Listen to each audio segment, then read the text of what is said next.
I remember it like it was yesterday. It was a foggy Saturday morning in San Francisco, December 1st, 1990.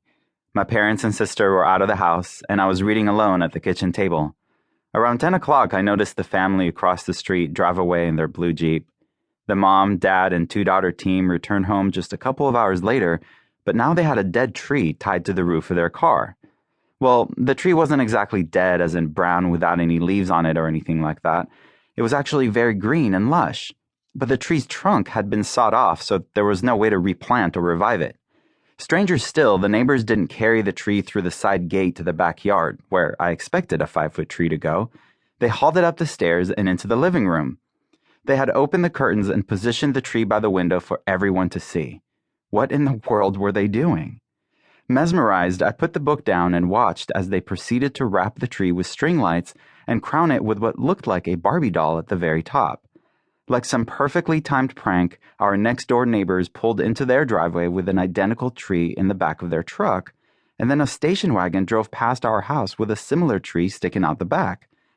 I had never heard about Christmas before because 5 months prior to this phenomenon, my family and I immigrated to the United States from Israel, where I was born and raised until my early teens. It wouldn't be fair to say that I was raised Jewish, however. My family never kept kosher, which is a long-standing Jewish practice that outlaws the simultaneous consumption of dairy and meat, for example, as well as prohibiting certain seafood dishes, pork, and a few other technicalities. Nor did we ever celebrate any of the Jewish holidays, or any holiday for that matter. We only went to the synagogue once a year, and even that was more of a social tradition than a devotional one. And although I had studied the Old Testament at school because it was as mandatory as geography and math, it was more of a history class than a cultural one, except we didn't learn about any other religions. According to Jewish law, you see, Judaism is a religion that is assigned to you at birth. If your mother is Jewish, then you are too, whether you ever acknowledge it or not. We never discussed God at home, and the one time I asked my dad about the questionable Bible stories that I had learned at school, he simply told me not to take them too seriously. But one of the first things I noticed when I moved to the States was that people in America were significantly more in touch with their religion than anyone I'd ever met in Israel. The extended family I met in California seemed to cling to their Judaism as something that united them, while I was more curious in exploring the diversity around me, especially after the Christmas tree incident. There were many new religions for me to discover, and very little of what I initially witnessed made any sense at all.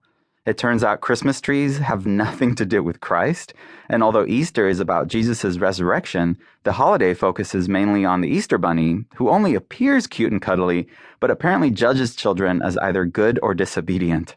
There was so much to learn. I started thinking about my own beliefs and philosophies, where and how they had originated, and whether they had any merit or validity. It became clear that I had somehow constructed my own belief system, but I had never taken the time to question it. As it turns out, some of my own beliefs don't even make sense. I still experience a moment of trepidation whenever I accidentally drop the salt shaker at a restaurant or cross a black cat on the street. Am I forever doomed, or will tossing some salt over my left shoulder fix everything? We've all been raised to believe more superstitions than we realize, and over the years we have either written them off as nothing more than folklore, or we actually accept them as true and then call them beliefs, not superstitions. To keep listening to this audiobook, I've left you a link in the description so you can do it, at no cost thanks to Audible's 30-day free trial.